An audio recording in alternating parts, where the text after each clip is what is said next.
Viewers welcome back in our programme. हाँ doctor साहब, साडा सवाल है कनेडा की मुख्य विरोधी पार्टी NDP ने सब इंस्पैक्टर सुरजीत सिंह की सुरक्षा संबंधी चिंता का प्रगटावा किया है। देखो अज एक प्रैस रिलीज़ कैनेडा तो रिसीव हुई है जी। NDP पार्टी इस वेले मुख्य ओपोजिशन पार्टी है कैनेडा की जी। और उन्होंने अपनी पिछली कन्वेंशन दे विच सर जसवंत सिंह खालड़ा नूं ह्यूमन राइट्स के डिफेंडर का अवार्ड भी दिता सी जी। और इन्हां दे लीडर ने जून 84 के घल्लूकारे के मौके पर स्नेह दे विच कहा भी सी कि ये जिहड़ा जस्टिस होना चाहिए और जिहड़े गुनाहगार ने उन्होंने सज़ा मिलनी चाहिए है। जी। हुण जदों कि inspector sub inspector Surjit Singh वालों इंकशाफ होया भी उन्हें 23 पुलिस मुकाबलियां दे विच 83 बेगुनाह नौजवानों नूं मारिया। जी। पंजाब हरियाणा हाई कोर्ट चो गया, उहदी पटीशन उन्होंने बाहर सुट्टी, जी। उन्होंने सुरक्षा भी नहीं दिती। सो अज ही NDP पार्टी ने जिहड़ी स्टेटमेंट दिती है उहदे च मैं एग्जैक्ट कोट करना चाहता है कि उन्हों दे जिहड़े main Hamilton East Stoney Creek तो human rights critic Mister Wayne Marston ने जी। उन्होंने कहा कि the allegations brought forth by Surjit Singh are horrifying and tell a shocking tale of police abuse कि सुरजीत सिंह ने जिहड़े दोष लाए ने वो बड़े खौफनाक ने और पुलिस ने किवें अब्यूज़ किया अपनी पावर उसकी कहानी नूं कहंदे ने और नाल ही उन्होंने कहा कि असी ऑलरेडी खालड़ा नूं भी ऑनर किया सी। सो हुण वो कहंदे ने full investigations of the allegations made by mister Singh and others is very important for that process. जिहड़ा खालड़ा साहब का काम सी उन्होंने मद्देनज़र रखदे जिहड़े सुरजीत सिंह ने इल्ज़ाम लाए ने उन्हां दी फुल इन्वेस्टिगेशन होनी चाहिए है। और इहदे नाल ही जिहड़ा इन्हां दी फॉरेन अफेयर्स क्रिटिक है Mister Paul Dewar New Democratic Party का, उन्होंने भी स्टेटमेंट के नाल ही दिती है। उन्होंने कहा we urge the Conservatives to take advantage of our long standing and positive relationship with India to express concern over the safety of Surjit Singh कि साडे कैनेडियन गवर्नमेंट के लंबे वक्त तो इंडिया नाल दोस्ताना संबंध ने। सो सानू गवर्नमेंट लैवल ते इंडियन गवर्नमेंट नाल इशू उठाना चाहिए कि सुरजीत सिंह नूं सुरक्षा दी जाए। सो ये बहुत पॉजिटिव डिवेलपमेंट है और मैं समझदा भी कैनेडा के सिख वधाई के हकदार ने कि उन्होंने ऑलरेडी इनरोड्स जिहड़ियां ने पोलिटिकल प्रोसैस बनाई हैं जिहदे नतीजे वजों NDP न्यू डेमोक्रेटिक पार्टी ने इस दे उत्ते स्टैंड लिया। जी डॉक्टर साहब, साडा अगला सवाल है बिहार दे सारन जिले दे प्राइमरी स्कूल विच जहरीला खाना खाण नाल 22 बच्चों की मौत हो गई, 25 होर बच्चे ICU विच दाखिल हैं। हाँ डॉक्टर साहब, देखो एक अफसोस की गल है कि जिन्हां मापिओ दे ये बच्चे 22 जिहड़े ने वो मर गए ने, 25 ICU च ने, ज़ाहिर है उन्हां चों भी कैजुअलिटीज़ होणगीआं जी। उन्होंने और वो गरीब सारी बेल्ट है वो बच्चों स्कूल नहीं भेजते जी क्योंकि उन्होंने हुंदा भी बच्चे किते नौकरी कर लैन, डोमैसटिक लेबर बन जाण, घर उन्हां दा चलदा है जी जी। फिर सरकार ने अल्योर करन लई कि जी बच्चों उन्होंने कि मिड डे स्कीम शुरू की कि जी असीं दिन वेले जिहड़ा उन्हां नूं खाना देंगे तो मापिओ नूं हुंदा चलो घर तो शायद भर पेट उन्होंने रोटी नहीं मिलती जी जी तो स्कूल दे विच ही खाना मिलेगा। सो ये जिहड़े बच्चे मरे ने और ICU च ने जी ये उस मिड डे स्कीम दे थल्ले जो खाना बनया उहदे च जिहड़ा वो खाण तो बाद ही ये मौतां होईयां ने। और जिहड़ी इनिशियल इन्वेस्टिगेशन है उहदे च उन्होंने कहा है कि जी खाने दे विच फास्फोरस दे ट्रेस मिले ने जी की होया किसी होर ने बयान दिता है कि जी जिहड़ी प्रिंसीपल है स्कूल दी दा घर वाला जिहड़ा वो किसी पोलिटिकल पार्टी नाल एफिलीएट है, जिहड़ी party existing party Nitish Kumar दी उहदे खिलाफ है, साजिश है जी। पर तुसी उस सिस्टम दे विच देखो कि ह्यूमन लाइफ दी कोई कीमत ही नहीं है जी। एक गुजरात स्टेट है उहदा चीफ मिनिस्टर कुत्ते मरे दे नाल कंपेयर करदा है नरेंद्र मोदी जी। हुण इत्थे 22 मर गए ने, 25 जिहड़े ने वो जिंदगी और मौत की लड़ाई लड़ रहे ने जी। और सिस्टम खड़ा है, बयान 4 काए ने, मुड़ के भुल भल जाना है किसी ने, ना कार्रवाई होनी है ना कोई गल होनी है।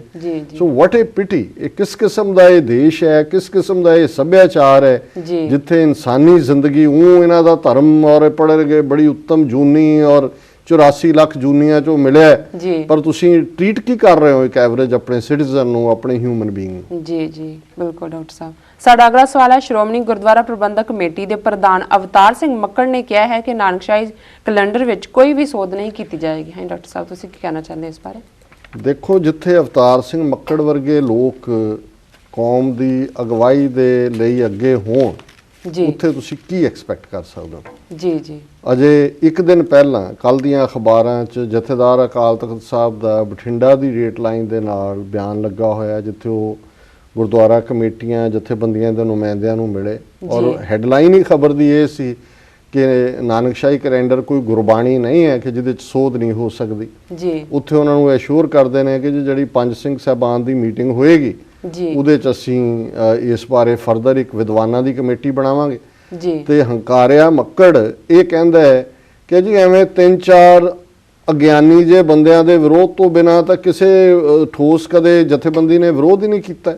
ਜੀ ਹੁਣ ਇਹਨੂੰ ਕੋ ਪੁੱਛੇ ਕਿ ਜੇ ਪਾਕਿਸਤਾਨ ਸਿੱਖ ਗੁਰਦੁਆਰਾ ਪ੍ਰਬੰਧਕ ਕਮੇਟੀ ਨੇ ਤੁਹਾਨੂੰ ਨਹੀਂ ਮਨਾਉਣ ਦਿੱਤਾ ਦਿਨ 16 ਜੂਨ ਨੂੰ, ਤੇ ਵਿਰੋਧ ਹੋਇਆ ਕਿ ਨਹੀਂ ਹੋਇਆ। ਜੀ ਜਿਹੜੇ ਬਠਿੰਡੇ 'ਚ ਇਹਨਾਂ ਨੂੰ ਜਥੇਦਾਰ ਕਹਿ ਕੇ ਆਇਆ ਉਹ 2-4 2.5 ਟੋਟੂ ਅਨਪੜ੍ਹ ਬੰਦੇ ਨੇ ਜੀ ਤੇ ਬਾਹਰ ਜਿਹੜੇ ਮੁਲਕਾਂ ਦੇ ਵਿੱਚ ਸਿੱਖਾਂ ਨੇ ਤੁਹਾਡੀ ਗੱਲ ਨੂੰ ਨਕਾਰਿਆ ਹੋਇਆ ਹੈ, ਤੁਸੀਂ ਡੇਅਰ ਵੀ ਨਹੀਂ ਕਰਦੇ ਕਿ ਵੀ ਉਹਨਾਂ ਵੱਲ ਮੂੰਹ ਕਰੋ। ਜੀ ਉਹ ਉਹਨਾਂ ਨੂੰ ਨਹੀਂ ਪਤਾ ਹੈ ਵੀ ਉਹ ਕੀ ਕਰ ਰਹੇ ਨੇ। ਜੀ ਜੀ ਸੋ ਔਰ ਇੱਕ ਪਾਸੇ ਦੂਜਿਆਂ ਨੂੰ ਇਹ ਕਹਿਣ ਲਈ ਹੈ ਕਿ ਜੀ ਦੇਖੋ ਅਕਾਲ ਤਖਤ ਸੁਪਰੀਮ ਉਹਦੀ ਗੱਲ ਨਹੀਂ, ਉਹ ਜਥੇਦਾਰ ਦੀ ਗੱਲ ਨੂੰ ਅਜੇ ਸਿਆਹੀ ਵੀ ਨਹੀਂ ਸੁੱਕੀ ਉਹਦੇ ਬਿਆਨ ਦੀ ਜਿਹਨਾਂ ਅਖਬਾਰਾਂ 'ਚ ਉਹ ਛਪਿਆ ਤੇ ਉਹ ਨੈਗੇਟ ਕਰ ਰਿਹਾ। ਹੁਣ ਇਹਨਾਂ ਦੀ ਆਪਸੀ ਕੋਈ ਲੜਾਈ ਚੱਲ ਰਹੀ ਹੈ, ਕੋਈ ਬਾਦਲ ਦੀ ਖੇਡ ਹੈ।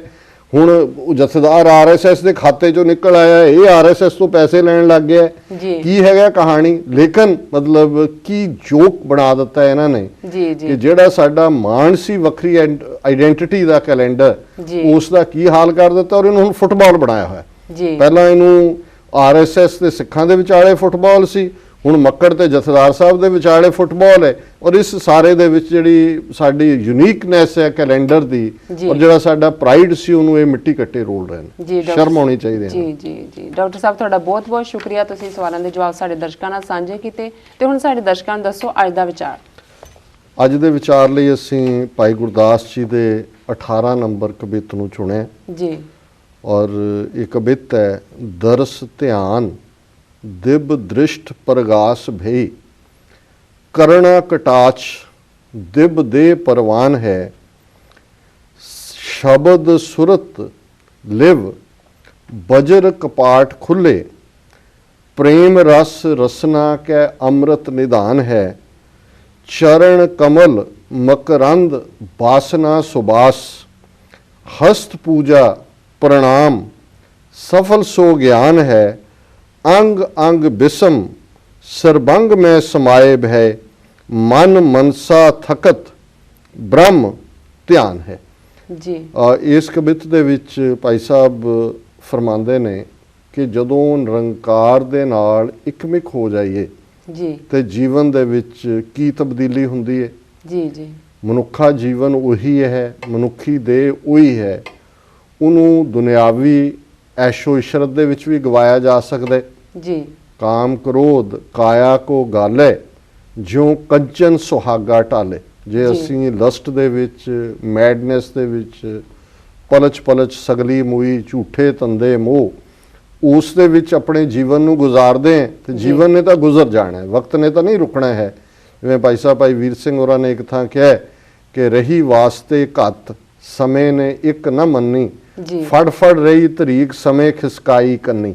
ਸਮੇਂ ਨੇ ਤਾਂ ਤੁਰਦੇ ਜਾਣਾ, ਪਰ ਇਹ ਹੈ ਵੀ ਜਿਹੜੇ ਸਾਡੇ ਪਲ ਨੇ ਸਾਡਾ ਜੀਵਨ ਹੈ ਉਹ ਕਿਵੇਂ ਬਸਰ ਹੋਏ।